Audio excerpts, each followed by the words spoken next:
ਅੱਜ ਜੇਠ ਮਹੀਨੇ ਦੀ ਸੰਗਰਾਂਦ ਦਾ ਦਿਹਾੜਾ ਹੈ।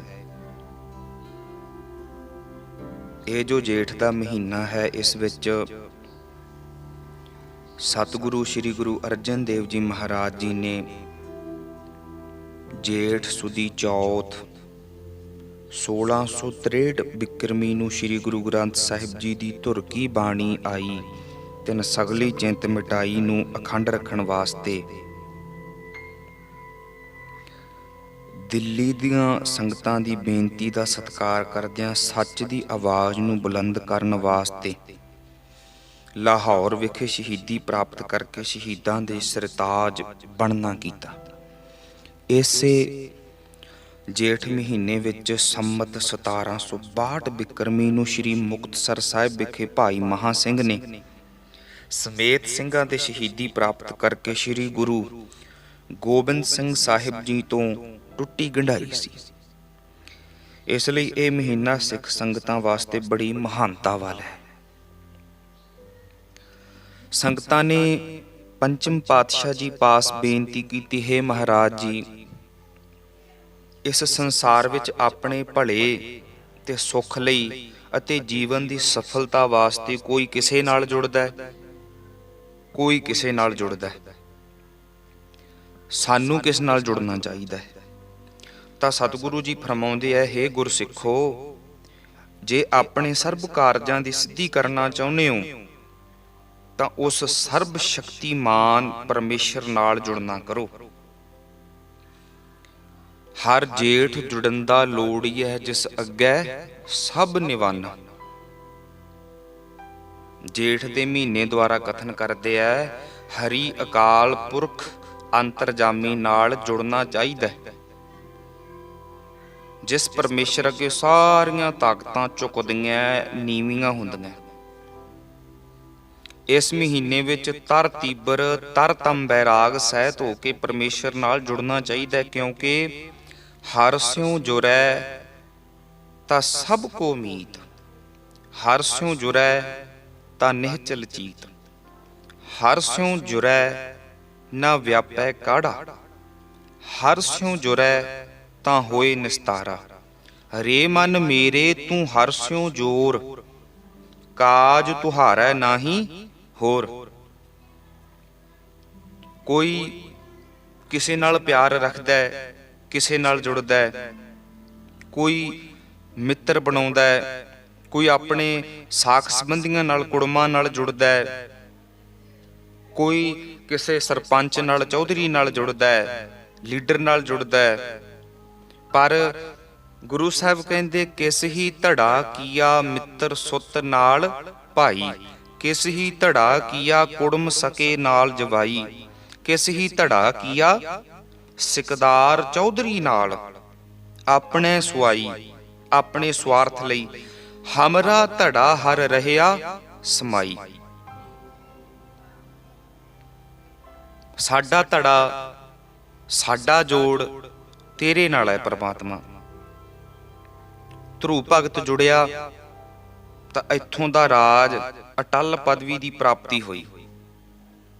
ਹੋਰ ਵੀ ਬੇਅੰਤ ਸੰਤਾਂ ਭਗਤਾਂ ਗੁਰਸਿੱਖਾਂ ਦੀਆਂ ਸਾਖੀਆਂ ਜਿਨ੍ਹਾਂ ਨੇ ਕੇਵਲ ਪਰਮਾਤਮਾ ਨਾਲ ਆਪਣੇ ਮਨ ਨੂੰ ਜੋੜ ਕੇ ਬਖਸ਼ਿਸ਼ਾਂ ਪ੍ਰਾਪਤ ਕੀਤੀਆਂ। ਉਹ ਪਰਮੇਸ਼ਰ ਸਰਬ ਕਲਾ ਸਮਰੱਥ ਹੈ, ਉਹਦੀ ਸਮਰੱਥਾ ਦਾ ਅੰਤ ਨਹੀਂ। ਜੇ ਚਾਹੇ ਤਾਂ ਨੀਕੀ ਕੀਰੀ ਮਹਿਕਲ ਰਾਖੈ, ਭਸਮ ਕਰੈ ਲਸ਼ਕਰ ਕੋਟ ਲੱਖੈ। ਸੁਖਮਨੀ ਸਾਹਿਬ ਦੀ ਬਾਣੀ ਵਿੱਚ ਆਪਾਂ ਪੜ੍ਹਦੇ ਹਾਂ, ਮਾਝ ਦੀ ਵਾਰ ਵਿੱਚ ਕੀੜਾ ਥਾਪ ਦੇ ਪਾਤਸ਼ਾਹੀ ਲਸ਼ਕਰ ਕਰੇ ਸਵਾਹ। ਜੀ ਦੀ ਸ਼ਕਤੀ ਕਰਕੇ ਫੌਜਾਂ ਦੀ, ਧਨ ਦੀ, ਵਿਭੂਤੀ ਦੀ ਤਾਕਤ ਵਾਲੇ, ਜਿਸਮਾਨੀ ਵਿਦਿਆ ਬੁੱਧੀ ਕਥਨੀ ਦੇ ਬਲ ਵਾਲੇ, ਸਿੱਧੀਆਂ ਦੇ ਬਲ ਵਾਲੇ ਸਿੱਧ ਫਕੀਰ ਸੰਤ ਭਗਤ ਸਾਰੇ ਜਿਸ ਪ੍ਰਭੂ ਅੱਗੇ ਨਿਉਂਦੇ ਐ, ਨਿਮਦੇ ਐ, ਝੁਕਦੇ ਐ, ਕਹਿੰਦੇ ਉਹਦੇ ਨਾਲ ਜੁੜ, ਤੂੰ ਉਹਦੇ ਨਾਲ ਜੁੜਨਾ ਕਰ। ਹਰ ਸੱਜਣ ਦਾਵਣ ਲੱਗਿਆ, ਕਿਸੈ ਨਾ ਦੇਈ ਬੰਨ। ਦਾਵਣ ਦਾ ਅਰਥ ਹੈ ਪੱਲੇ ਨਾਲ ਜੁੜਨਾ, ਪੱਲੇ ਲੱਗਣਾ। ਹਰ ਸੱਜਣ ਦਾਵਣ ਲੱਗਿਆ ਕਿਸਾ ਨਾ ਦੇਈ ਬੰਨ। ਹਰ ਸੱਜਣ ਦਾਵਣ, ਜੇ ਕਿਤੇ ਕੋਈ ਉਹ ਹਰੀ ਸੱਜਣ ਦਾ ਪੱਲਾ ਫੜ ਲਵੇ ਤੇ ਉਹਨੂੰ ਕੋਈ ਬੰਧਨ ਨਹੀਂ ਪੈਂਦਾ। ਜਿਵੇਂ ਸ਼ੇਰ ਦੀ ਸ਼ਰਨ ਪਿਆ ਗਿੱਦੜ ਬਘਿਆੜ ਪੋ ਨਹੀਂ ਸਕਦੇ ਨਾ, ਕਿਉਂਕਿ ਜੋ ਸ਼ਰਨ ਆਵੈ ਤਿਸ ਕੰਠ ਲਾਵੈ, ਇਹੋ ਬਿਰਧ ਸੁਆਮੀ ਸੰਧਾ। ਜਿਵੇਂ ਪਹਿਲੇ ਪਾਤਸ਼ਾਹ ਨੇ ਬਾਬਰ ਦੇ ਬੰਦੀਖਾਨੇ ਚੋਂ ਬੰਦੀ ਛੁਡਾਏ, ਜਿਵੇਂ ਛੇਵੇਂ ਪਾਤਸ਼ਾਹ ਜੀ ਨੇ ਗਵਾਲੀਅਰ ਦੇ ਕਿਲੇ ਵਿੱਚੋਂ 52 ਰਾਜਿਆਂ ਨੂੰ ਜਹਾਂਗੀਰ ਬਾਦਸ਼ਾਹ ਦੀ ਕੈਦ ਤੋਂ ਮੁਕਤ ਕਰਾਇਆ ਸੀ। ਜਿਹੜਾ ਗੁਰੂ ਦਾ ਲੜ ਪਕੜ ਲੈਂਦਾ ਉਹਦਾ ਬਾਲ ਵੀ ਵਿੰਗਾ ਨਹੀਂ ਹੁੰਦਾ। ਜਦੋਂ ਗੁਰੂ ਹਰਗੋਬਿੰਦ ਸਾਹਿਬ ਦਾ ਪੁਰਬ ਆਉਂਦਾ ਹੈ ਤਾਂ ਗਵਾਲੀਅਰ ਦਾ ਅਕਸਰ ਜ਼ਿਕਰ ਕੀਤਾ ਜਾਂਦਾ ਹੈ।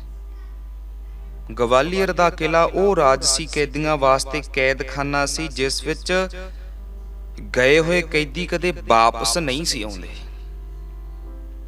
ਉਹਨਾਂ ਨੂੰ ਖਾਣੇ ਵਿੱਚ ਮਿੱਠਾ ਜ਼ਹਿਰ ਦਿੱਤਾ ਜਾਂਦਾ ਸੀ, ਜਿਸ ਨਾਲ ਉਹ ਆਪਣੇ ਗੋਡੇ ਗਿੱਟੇ ਰਗੜਦੇ ਹੋਏ ਧਾਹਾ ਮਾਰ ਕੇ ਤੜਪ ਤੜਪ ਕੇ ਜਾਨ ਦੇ ਦਿੰਦੇ ਸੀ, ਮਰ ਜਾਂਦੇ ਸੀ। ਉੱਥੇ ਕੇਵਲ ਰਾਜਸੀ ਕੈਦੀ ਰੱਖੇ ਜਾਂਦੇ ਸੀ, ਆਮ ਕੈਦੀ ਨਹੀਂ ਉੱਥੇ ਹੁੰਦੇ ਸੀ। ਪਰ ਧੰਨ ਗੁਰੂ ਹਰਗੋਬਿੰਦ ਸਾਹਿਬ ਜੀ ਉਸ ਗਵਾਲੀਅਰ ਦੇ ਕਿਲੇ ਵਿੱਚ ਗਏ। ਜਦੋਂ ਗੁਰੂ ਹਰਗੋਬਿੰਦ ਸਾਹਿਬ ਜੀ ਬਾਹਰ ਨਿਕਲਣ ਲੱਗੇ ਤਾਂ ਰਾਜਸੀ ਕੈਦੀਆਂ ਨੇ ਤਰਲੇ ਕੀਤੇ, ਮਿੰਨਤਾਂ ਕੀਤੀਆਂ, ਜੇ ਅੱਜ ਤੁਸੀਂ ਸਾਨੂੰ ਇਸ ਕਿਲੇ ਵਿੱਚੋਂ ਕੱਢ ਲਓ ਤਾਂ ਅਸੀਂ ਮੌਤ ਦੇ ਮੂੰਹ ਵਿੱਚੋਂ ਬਚ ਸਕਦੇ ਹਾਂ। ਧੰਨ ਗੁਰੂ ਹਰਗੋਬਿੰਦ ਸਾਹਿਬ ਜੀ ਨੇ ਆਪਣੇ ਚੋਲੀ ਦੀਆਂ ਕੇਵਲ ਕਲੀਆਂ ਪਕੜਾਈਆਂ। ਉਹਨਾਂ 52 ਰਾਜਿਆਂ ਨੇ ਸਾਹਿਬ ਦੇ ਚੋਲੇ ਨੂੰ ਪਕੜਿਆ ਤੇ ਕਿਲੇ ਨੂੰ ਪਾਰ ਕਰ ਗਏ। ਇਸ ਤਰ੍ਹਾਂ ਭਾਈ ਸਰੀਰ ਵੀ ਕਿਲਾ ਹੈ। ਜਿਸ ਦਿਨ ਸੱਜਣ ਦਾ ਦਾਮਣ ਪਕੜ ਲਵਾਂਗੇ ਉਸ ਦਿਨ ਸਰੀਰ ਦੇ ਕਿਲੇ ਤੋਂ ਮੁਕਤ ਹੋ ਜਾਵਾਂਗੇ। ਜਿਵੇਂ 10ਵੇਂ ਪਾਤਸ਼ਾਹ ਨੇ ਪੂਨੇ ਸਤਾਰੀ ਦੀ ਜੇਲ੍ਹ ਵਿੱਚੋਂ ਬਾਲਾ ਰਾਓ ਤੇ ਰੁਸਤਮ ਰਾਓ ਛੁਡਾਏ ਸੀ। ਔਰੰਗਜ਼ੇਬ ਦੇ ਕੈਦ ਕੀਤੇ ਹੋਏ ਕੈਦੀ ਬਹਾਦਰ ਸ਼ਾਹ ਨੂੰ ਕਹਿ ਕੇ ਛੁਡਾਏ ਸੀ। ਇਸ ਪ੍ਰਕਾਰ ਜਿਹਨੇ ਉਹਦੀ ਸ਼ਰਨ ਲਈ ਹੈ ਉਹਦੇ ਸਾਰੇ ਬੰਧਨ ਟੁੱਟ ਜਾਂਦੇ ਆ। ਮਾਣਕ ਮੋਤੀ ਨਾਮ ਪ੍ਰਭ ਉਣ ਲੱਗੈ ਨਾਹੀ ਸੰਨ। ਜਿਹਨੇ ਉਹ ਮਾਣਕ ਰੂਪੀ ਮੋਤੀ ਪ੍ਰਭੂ ਦਾ ਨਾਮ ਲੈ ਲਿਆ, ਹਿਰਦੇ 'ਚ ਵਸਾ ਲਿਆ, ਕਹਿੰਦੇ ਉਣ ਲੱਗੈ ਨਾਹੀ ਸੰਨ। ਸੰਨ ਦੇ ਅਰਥ ਨੇ ਜਿਵੇਂ ਚੋਰ ਜਦੋਂ ਚੋਰੀ ਕੱਢਦੇ ਐ ਪਾੜ ਪਾ ਲੈਂਦੇ ਆ, ਦਰਵਾਜ਼ਾ ਤੋੜ ਲੈਣਾ, ਕੰਧ ਨੂੰ ਤੋੜ ਲੈਣਾ, ਕੰਧ ਵਿੱਚ ਪਾੜ ਪਾ ਲੈਣਾ, ਸੰਨ ਪਾ ਲੈਣਾ। ਇੱਕ ਦੁਸ਼ਮਣ ਹੁੰਦੇ ਆ ਅੰਦਰ ਦੇ, ਕਾਮ, ਕ੍ਰੋਧ, ਲੋਭ, ਮੋਹ, ਅਹੰਕਾਰ, ਈਰਖਾ, ਦਵੈਸ਼, ਸਾੜਾ। ਇਹ ਅੰਦਰ ਦੇ ਚੋਰ ਹੈ ਤੇ ਇੱਕ ਬਾਹਰ ਦੇ ਚੋਰ ਹੁੰਦੇ ਆ। ਤੇ ਜਿਹੜਾ ਉਹ ਪ੍ਰਭੂ ਪਰਮਾਤਮਾ ਨਾਲ ਜੁੜ ਜਾਂਦਾ ਹੈ ਉਹ ਅੰਦਰੋਂ ਤੇ ਬਾਹਰੋਂ ਚੋਰਾਂ ਤੋਂ ਬਚ ਜਾਂਦਾ। ਉਹਨੂੰ ਕੋਈ ਸੰਨ ਨਹੀਂ ਲਾ ਸਕਦਾ, ਨਾ ਉਹਨੂੰ ਅੰਦਰੋਂ ਕਾਮ ਸੰਨ ਲਾ ਕੇ ਲੁੱਟ ਸਕਦਾ, ਨਾ ਕ੍ਰੋਧ ਨਾ ਲੋਭ ਅੰਦਰੋਂ ਸੰਨ ਲਾ ਕੇ ਲੁੱਟ ਸਕਦੇ ਆ। ਜਮਦੂਤ ਜਿਹੜੇ ਉਹ ਚੋਰ ਹੈ ਉਹ ਲੁੱਟ ਨਹੀਂ ਸਕਦੇ। ਹੋਰ ਜਿਹੜੇ ਬਾਦਸ਼ਾਹਾਂ ਦਾ ਧਨ ਹੈ ਨਾ ਉਹ ਲੁੱਟੇ ਜਾ ਸਕਦੇ ਐ, ਪਰ ਕਹਿੰਦੇ ਹਰ ਧਨ ਕੋ ਉਚੱਕਾ ਨੇੜ ਨਾ ਆਵਈ, ਜਮ ਜਾ ਗਾਤੀ ਡੰਡ ਨਾ ਲਗਾਈ। ਸਾਖਤੀ ਪਾਪ ਕਰਕੇ ਵੇਖਿਆ ਧਨ ਸੰਚਿਆ, ਤੇ ਨਾ ਇੱਕ ਵਿਖ ਨਾਲ ਨਾ ਜਾਈ। ਮਹਾਰਾਜ ਅੱਗੇ ਕਹਿੰਦੇ ਰੰਗ ਸਭੇ ਨਾਰਾਇਣ ਜੀਤੇ ਮਨ ਭਾਵਨ। ਇੱਥੇ ਰੰਗ ਦਾ ਭਾਵ ਪੇਂਟ ਨਹੀਂ, ਰੰਗ ਦਾ ਭਾਵ ਹੈ ਹੁਕਮ, ਉਹਦੀ ਕੁਦਰਤ, ਉਹਦਾ ਬਣਾਇਆ ਹੋਇਆ ਸਿਸਟਮ। ਕਹਿੰਦੇ ਰੰਗ ਸਭੇ ਨਾਰਾਇਣ ਹੈ, ਸਾਰਾ ਕੁਝ ਉਹਦਾ ਹੈ, ਉਹਦੇ ਹੁਕਮ ਵਿੱਚ ਹੈ। ਜਿਹੜੇ ਵੀ ਰੰਗ ਤੈਨੂੰ ਭਾਉਂਦੇ ਐ ਇਹ ਨਾਰਾਇਣ ਦੇ ਰੰਗ ਹੈ, ਪਰਮੇਸ਼ਰ ਦੇ ਰੰਗ ਹੈ। ਤੇ ਪ੍ਰਮਾਤਮਾ ਦੇ ਸਿਮਰਨ ਵਿੱਚ ਸਾਰੇ ਰੰਗ ਹੈ, ਸਾਰੇ ਸੁੱਖ ਹੈ, ਸਾਰੇ ਆਨੰਦ ਹੈ। ਉਹਦੇ ਹੁਕਮ ਵਿੱਚ ਹੀ ਰੰਗਾਂ ਨੂੰ ਮਾਣਿਆ ਜਾ ਸਕਦਾ, ਉਹਦੇ ਹੁਕਮ ਨੂੰ ਮਾਣਿਆ ਜਾ ਸਕਦਾ, ਉਹਦੇ ਹੁਕਮ ਅੰਦਰ ਰਹਿ ਕੇ, ਉਹਦੀ ਆਗਿਆ ਅੰਦਰ ਰਹਿ ਕੇ। ਜੋ ਹਰ ਲੋੜੇ ਸੋ ਕਰੇ ਸੋਈ ਜੀ ਕਰਨ। ਜੋ ਪ੍ਰਮਾਤਮਾ ਚਾਹੁੰਦਾ ਨਾ ਉਹੀ ਸਾਰਾ ਕੁਝ ਉਹੀ ਜੀਵ ਕਰਦੇ ਆ ਜੋ ਉਹ ਚਾਹੁੰਦਾ ਹੈ।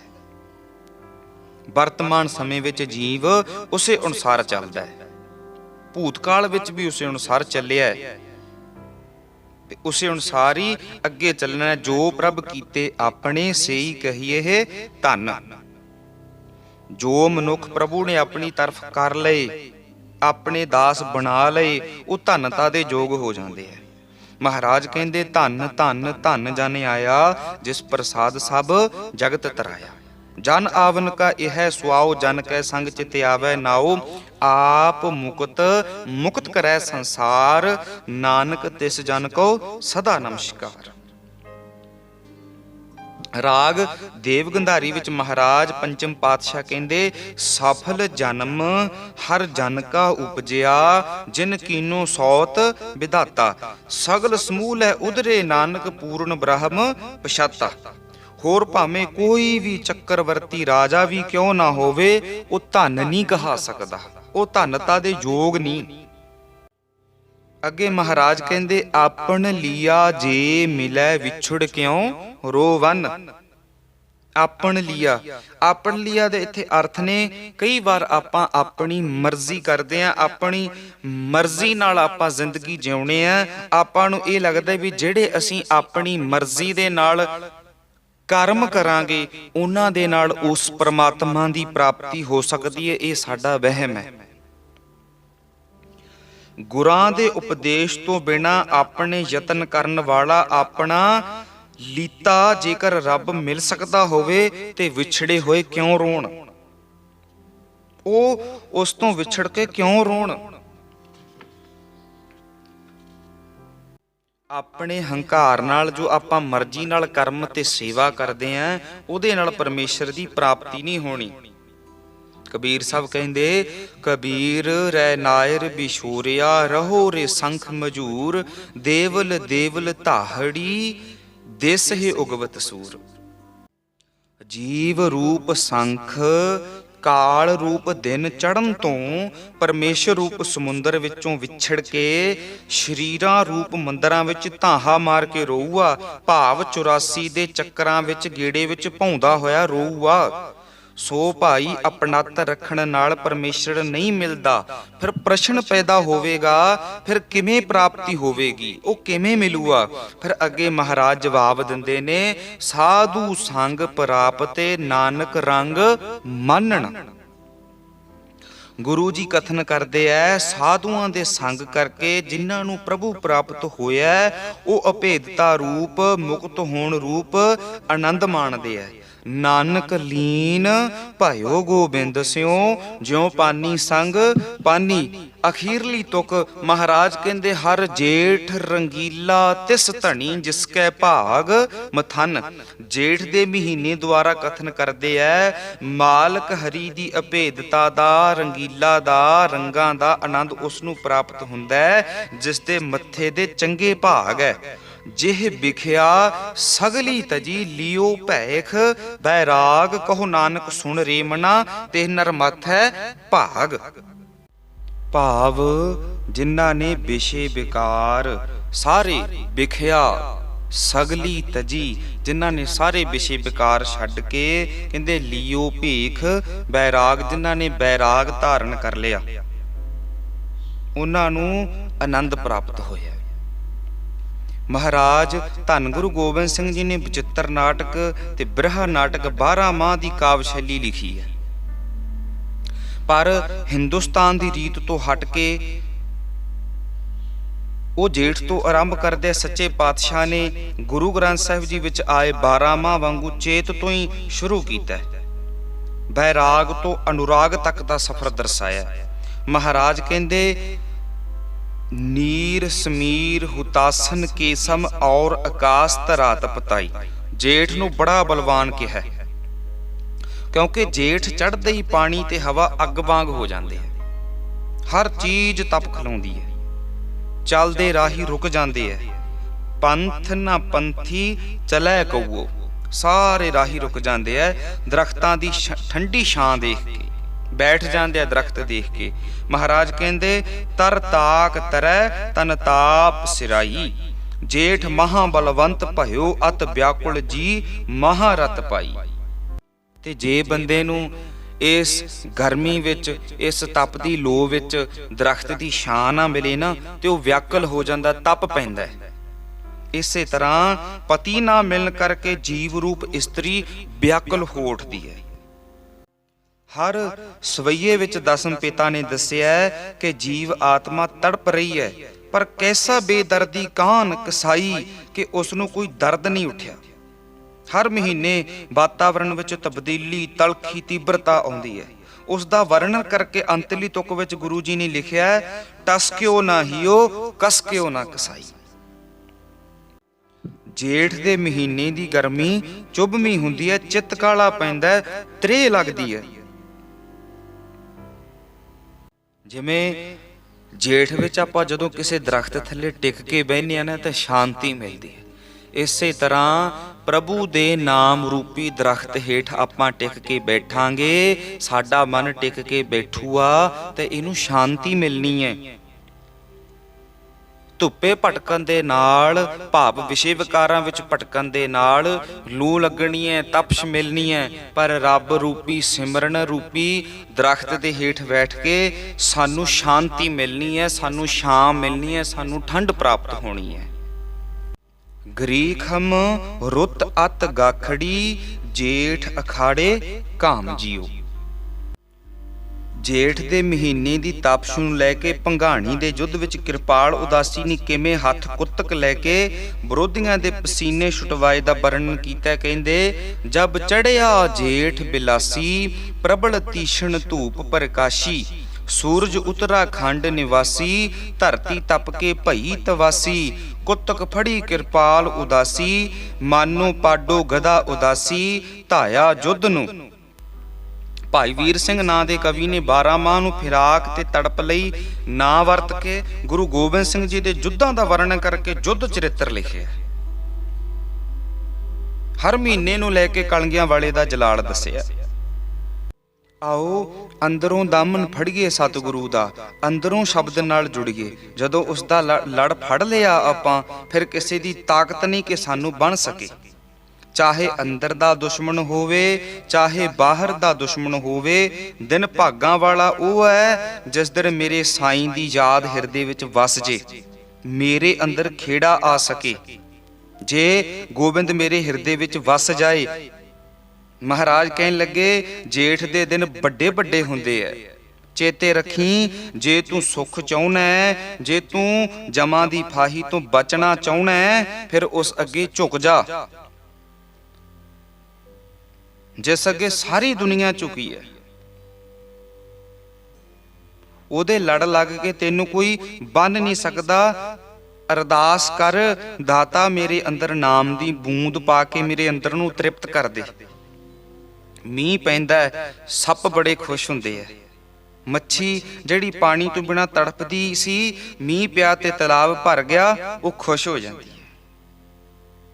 ਜਿਸ ਦੇ ਘਰ 4 ਪੈਸੇ ਐ, ਜਿੰਨਾ ਮਰਜੀ ਮੀਂਹ ਪਈ ਜਾਵੇ ਉਹਨੂੰ ਕੋਈ ਪਰਵਾਹ ਨਹੀਂ, ਉਹ ਵੀ ਅਤ ਖੁਸ਼ ਹੁੰਦਾ ਹੈ। ਗੁਰਮੁਖ ਹਿਰਦਿਆਂ ਦੇ ਅੰਦਰ ਅਤ ਦੀ ਪ੍ਰਸੰਨਤਾ ਹੈ। ਜਿਹੜੇ ਮਨੁੱਖ ਬਿਰਤੀ ਵਾਲੇ ਐ, ਉਹਨਾਂ ਲਈ ਦੁਖਦਾਈ ਬਣ ਜਾਂਦਾ ਹੈ, ਜਿਹੜੇ ਮਨਮੁਖ ਬਿਰਤੀ ਵਾਲੇ ਐ। ਪਰ ਜੇਕਰ ਵਾਹਿਗੁਰੂ ਪ੍ਰਮਾਤਮਾ ਅੰਦਰ ਵਸਿਆ ਹੋਵੇ ਤੇ ਕੋਈ ਵੀ ਮੁਸੀਬਤ ਸਾਡਾ ਕੁਝ ਨਹੀਂ ਵਿਗਾੜ ਸਕਦੀ। ਇੱਕੋ ਹੀ ਤਰੀਕੇ ਨਾਲ ਅੰਦਰ ਖੇੜਾ ਪੈਦਾ ਹੋ ਸਕਦਾ ਹੈ, ਉਹ ਹੈ ਪਰਮਾਤਮਾ ਦਾ ਨਾਮ। ਇਸ ਲਈ ਹੇ ਵਾਹਿਗੁਰੂ, ਸਾਡੇ ਸਾਰਿਆਂ ਉੱਤੇ ਕਿਰਪਾ ਕਰ, ਅਸੀਂ ਤੇਰਾ ਨਾਮ ਜਪ ਸਕੀਏ।